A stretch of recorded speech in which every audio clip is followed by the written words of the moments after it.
আসসালামু আলাইকুম, স্বাগত জানাচ্ছি টিভির মধ্যাহ্নের সংবাদে। আপনাদের সঙ্গে আছি মালিহা হোসাইন। বৈরী আবহাওয়ার কারণে উপকূলের বিভিন্ন স্থানে রাতভর বৃষ্টি হয়েছে। এতে নিচু এলাকায় জলাবদ্ধতার সৃষ্টি হয়।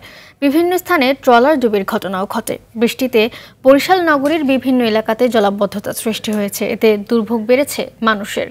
কক্সবাজারে শুক্রবার ভারী বৃষ্টি হলেও রাত থেকে বৃষ্টি কমেছে।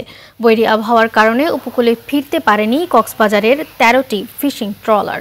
এসব ট্রলারে ৫ শতাধিক মাঝি মাল্লার সঙ্গে গেল ৪৮ ঘণ্টা ধরে যোগাযোগবদ্ধ রয়েছে। গেল রাতে কক্সবাজার ফিশিং বোট মালিক সমিতির সাধারণ সম্পাদক দেলোয়ার হোসেন এসব তথ্য জানান। ঝড়ের কবলে পড়ে নোয়াখালীর দ্বীপ উপজেলা হাতিয়ার মেঘনা নদীতে ১০টি মাছ ধরার ট্রলার ডুবির ঘটনা ঘটে। এ সময় ১৮ জন জেলেকে জীবিত উদ্ধার করা হলেও ৫টি ট্রলার সহ ৮ মাঝি এখনও নিখোঁজ রয়েছে বলে জানিয়েছে পুলিশ। শুক্রবার বিকেল থেকে সন্ধ্যার মধ্যে মেঘনা নদীর কয়েকটি এলাকায় এই ট্রলার ডুবির ঘটনা ঘটে।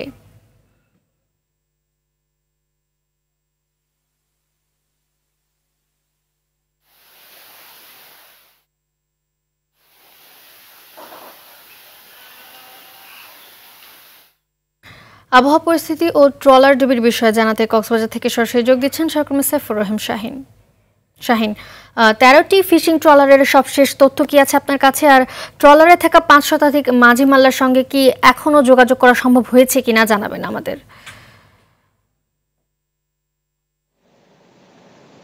হ্যাঁ মালেহা, আসলে এখনো যোগাযোগ হয়নি।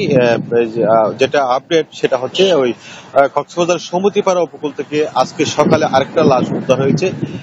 এ নিয়ে তিনজন জেলের লাশ উদ্ধার হয়েছে। গতকালকে আপনার কলাতলি পয়েন্ট এবং উপকূলীয় ইনানির পাশে রেজু খালের মোহনা থেকে আরেকটি লাশ, মোট এই পর্যন্ত ৩ জনের লাশ উদ্ধার হয়েছে। তো এখন আবহাওয়ার সার্বিক পরিস্থিতি সকাল থেকে বৃষ্টি অনেক কমে গেছে।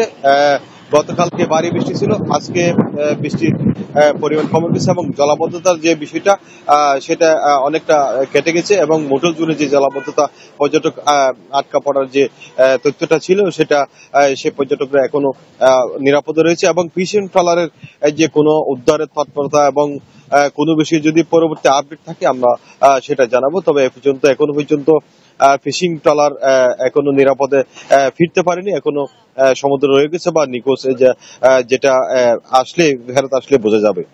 মালিহা, এ হচ্ছে কক্সবাজার থেকে ফিশিং ট্রলার সহ আবহাওয়ার সর্বশেষ তথ্য। ধন্যবাদ আপনাকে।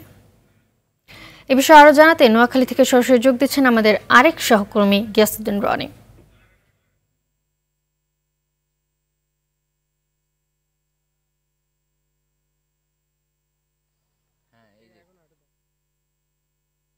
দর্শক, আমরা অপেক্ষা করছি রনির জন্য।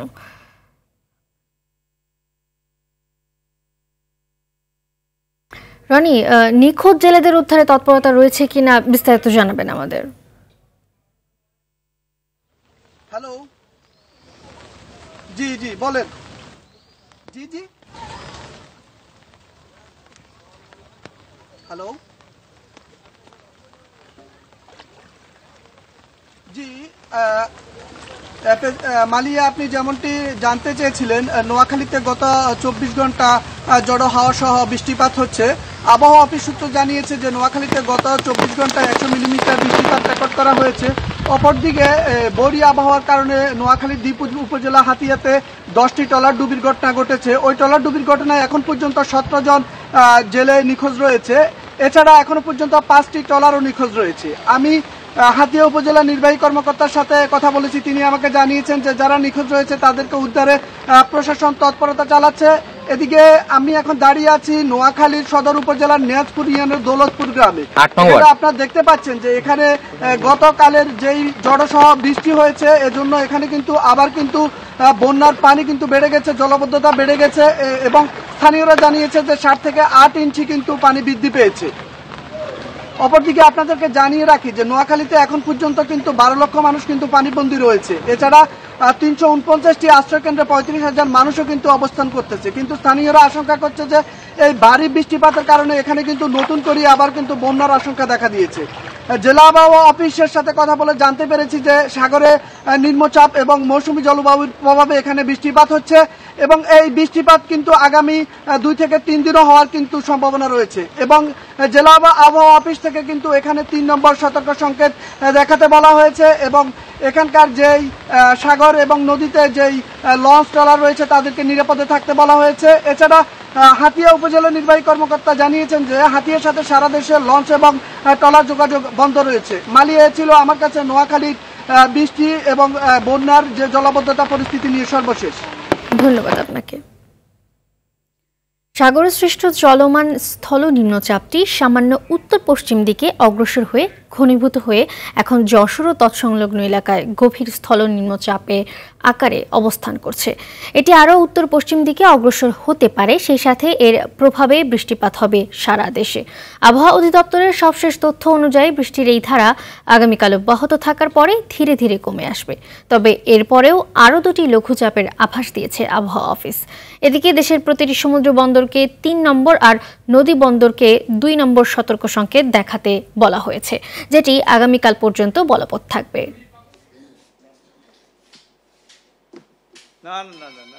আমাদের যে পূর্বাভাস রয়েছে এই বৃষ্টি আজকেও সারাদিনে কন্টিনিউ করবে এবং আগামীকালকেও বৃষ্টি হবে। তবে আগামীকাল যেটা দক্ষিণ পাটের দিকে বৃষ্টি অনেকটা কমে যাবে। 4টা সমুদ্র বন্দরকে 3 নম্বর স্থানীয় সতর্ক সংকেত দেখিয়ে যেতে বলা হয়েছে এবং এর সাথে যেটা হচ্ছে আপনার বিশেষ করে নদী বন্দরগুলোকে আমরা 2 নম্বর নৌ হুঁশিয়ার সঙ্গে দেখিয়ে যেতে বলা হয়েছে। যুক্তরাষ্ট্রের অর্থ দপ্তরের সহকারী আন্ডার সেক্রেটারি ব্রেন্ট নেইম্যানের নেতৃত্বে উচ্চ পর্যায়ের 5 সদস্যের একটি প্রতিনিধি দল ঢাকায় এসেছে। বিমানবন্দরে তাকে স্বাগত জানান পররাষ্ট্র মন্ত্রণালয়ের ডিজি খন্দকার মাসুদুল আলম। বিকেলে ঢাকায় আসবেন মার্কিন পররাষ্ট্র দপ্তরের দক্ষিণ ও মধ্য এশিয়া বিষয়ক অ্যাসিস্ট্যান্ট সেক্রেটারি ডোনাল্ড লু। দিল্লি সফর শেষে ঢাকায় আসবেন তিনি।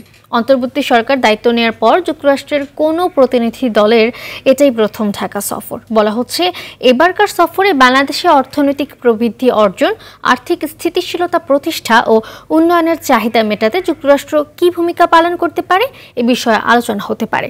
আগামী 16 সেপ্টেম্বর প্রতিনিধি দলটির ঢাকা ত্যাগ করার কথা রয়েছে।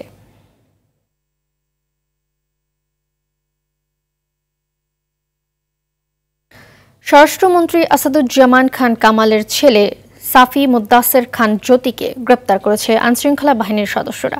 সকালে রাজধানী থেকে তাকে গ্রেপ্তার করা হয়। 4 আগস্ট ছাত্র জনতার উপর হামলার ঘটনায় আশুলিয়া থানার মামলায় সাফি মুদ্দাসের খানকে গ্রেপ্তার করা হয়েছে। এই মামলায় প্রধান আসামি শেখ হাসিনা, দ্বিতীয় আসামি সাবেক স্বরাষ্ট্রমন্ত্রী আসাদুজ্জামান খান কামাল, তৃতীয় আসামি সাবেক শিক্ষামন্ত্রী মুহিবুল হাসান চৌধুরী নৌফেল ও স্থানীয় সাবেক সংসদ সদস্য সাইফুল ইসলাম সহ 100 জন। অজ্ঞাতনামা আরও 100 জনকে আসামি করা হয়েছে। এই মামলায় 29 ব্যাচের অতিরিক্ত পুলিশ সুপার আব্দুল্লাহিল কাফি, আশুলিয়া থানায় ভারপ্রাপ্ত কর্মকর্তা FM সায়েদ, একই থানার SI আবুল হাসান, ASI বিশ্বজিৎ ও ঢাকা উত্তর গোয়েন্দা শাখার পরিদর্শক আরাফাত হোসেন সহ অন্যদের আসামি করা হয়েছে। ঘটনায় পরবর্তী আইনি প্রক্রিয়া অব্যাহত রয়েছে। সরকারি অর্থের অপচয় রোধে NBR কর্মকর্তাদের প্রতি আহ্বান জানিয়েছেন অর্থ উপদেষ্টা ডক্টর সালেহউদ্দিন আহমেদ। তিনি বলেন, দেশের সংকটে বিদেশি ঋণে ঝুঁকে না পড়ে নিজস্ব উৎস থেকে অর্থ যোগানের উপর জোর দিতে হবে। সকালে রাজধানীর আগারগাঁওয়ে NBR ভবনে আয়োজিত এক আলোচনা সভায় তিনি এই কথা বলেন। অর্থ উপদেষ্টা জানান, সরকারের এই মুহূর্তে অর্থের প্রয়োজন, তাই সরকারি অর্থের অপচয় কমানোর বিকল্প নেই। করদাতাদের আস্থা তৈরির বিষয়ে তিনি বলেন, NBR কর্মকর্তাদের আচরণে করদাতাদের মনে যেন ভীতি তৈরি না হয়, তাদের প্রতি ন্যায় বিচার করার আহ্বান জানান সালেহউদ্দিন আহমেদ।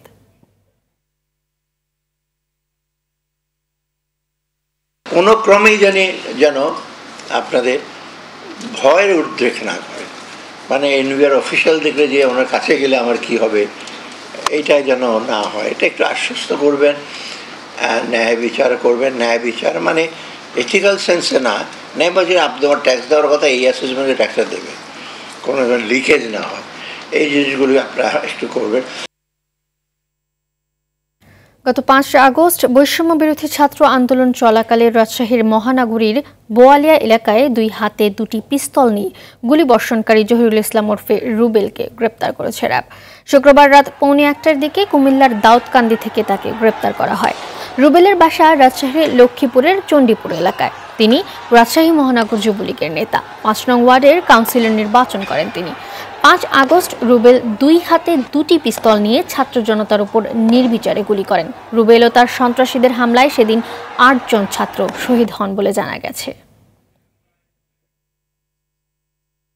শিল্পাঞ্চল আশুলিয়ায় সাধারণ ছুটি থাকা 113টি কারখানার মধ্যে 100 কারখানা খুলেছে। এছাড়া অনির্দিষ্টকালের জন্য বন্ধ রাখা 86টি পোশাক কারখানার মধ্যে 50টি কারখানা যৌথ বাহিনীর কড়া নিরাপত্তায় পর্যায়ক্রমে খুলতে শুরু করেছে। সকাল থেকে বৃষ্টি উপেক্ষা করে শ্রমিকরা কারখানায় আসেন। এর আগে শুক্রবার সন্ধ্যায় আশুলিয়ায় হামিম গ্রুপের কারখানা মালিক বিজিএমইএ ও স্থানীয় রাজনৈতিক নেতাদের নিয়ে বৈঠকের পর শিল্প প্রতিষ্ঠানগুলো সচল রাখার সিদ্ধান্ত হয়। এছাড়া স্বাভাবিকভাবে কার্যক্রম চলছে গাজীপুর ও সাভারের বিভিন্ন পোশাক কারখানায়। কারখানা এলাকায় অতিরিক্ত শিল্প পুলিশের পাশাপাশি টহলে রয়েছে আইনশৃঙ্খলা বাহিনীর অন্য সদস্যরাও। বিভিন্ন দাবি দাওয়া নিয়ে শ্রমিক বিক্ষোভের জেরে তৈরি পোশাক খাতের অস্থিরতা টানা 2 সপ্তাহ ধরে চলছে।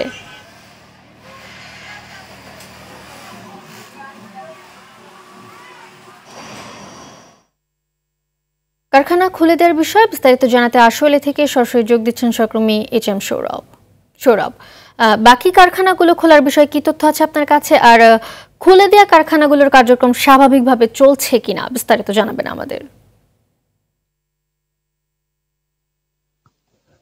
মালিহা, গত 2 সপ্তাহ ধরে শ্রমিক অসন্তোষের কারণে কিন্তু সেই শিল্পাঞ্চলের অধিকাংশ কারখানাগুলো বন্ধ করে দেওয়া হয়। আপনি যেমনটা বলছিলেন যে এই অঞ্চলের 133টি কারখানার মধ্যে 100টি কারখানা খুলে দেওয়া হয়েছে। হ্যাঁ, আমরা এমনটি দেখতে পেয়েছি যে অধিকাংশ কারখানায় কিন্তু খুলে দেওয়া হয়েছে। তবে আমাদের কাছে একটি তথ্য এসেছে, সেটি হচ্ছে 33 থেকে 35টি কারখানা অনির্দিষ্টকালের জন্য ছুটি ঘোষণা করা হয়েছে। সেগুলো খোলার ব্যাপারে বিজিএমএ বা বিকেএমএ যে সমস্ত সংগঠনগুলো রয়েছে তারা কাজ করছে, সেই সাথে শিল্প পুলিশ কাজ করছে। আমরা সকাল থেকে দেখছি যে বৃষ্টির মধ্যেও কিন্তু এই শিল্পাঞ্চল আশুলিয়ার যে শিল্প কারখানার শ্রমিকরা রয়েছে তারা বিভিন্ন শিল্প কারখানায় যোগ দিয়েছে। আমি এই মুহূর্তে রয়েছি আশুলিয়ার জিরানি এলাকায়। এখানে বেশ কয়েকটি কারখানা আমি পরিদর্শন করেছি। এখানে ডিকাটেক্স, স্প্রিং, তারপরে Sina network, designer fashion limited, apparel limited, এই সমস্ত কারখানায় কিন্তু স্বাভাবিকভাবে কার্যক্রম চলছে, আমরা সকাল থেকে দেখতে পেয়েছি। তবে শিল্প পুলিশের সাথে কথা বলছে, তারা বলছে যে সমস্ত কারখানা গুলো বন্ধ রয়েছে সেগুলো কর্তৃপক্ষ বা মালিক পক্ষের সাথে কথা বলে এবং শিল্প শ্রমিক নেতা যারা রয়েছে তাদের সাথে কথা বলে যাতে স্বাভাবিকভাবে পরিবেশ পরিস্থিতি ঠিক রাখা যায় সেভাবে তারা কাজ করছে এবং যাতে করে শিল্প খাতের কোনো ক্ষতি না হয় এবং শিল্প খাতের পরিস্থিতি যাতে এগিয়ে আসে, অর্থনীতির চাকা সচল হয় সে বিষয়ে তারা কাজ করছে। সেই সাথে আমি আরেকটা বিষয় জানিয়ে রাখি, এই শিল্প পুলিশের সাথে সাথে কিন্তু আমরা বিজিবি এবং সেনাবাহিনী এবং র্যাব সদস্যদেরকে কিন্তু মাঠে দেখেছি এবং সকাল থেকে কিন্তু দেখতে পাচ্ছি বিভিন্ন এলাকায় আশুলিয়ার যে শিল্প কারখানাগুলো রয়েছে সেগুলোর সামনে কিন্তু সেনাবাহিনীর সদস্যরা টহল দিচ্ছে। তো শিল্পাঞ্চল আশুলিয়া থেকে এই ছিল শিল্প কারখানার সর্বশেষ পরিস্থিতি। ধন্যবাদ আপনাকে। মধ্যাহ্নের সংবাদ এ পর্যন্তই। সবশেষ সংবাদ জানতে যে কোনো মোবাইল ফোন থেকে 24141 নম্বরে ডায়াল করুন। দুপুরের সংবাদ 2:45টায় দেখার আমন্ত্রণ রইল। ধন্যবাদ সবাইকে।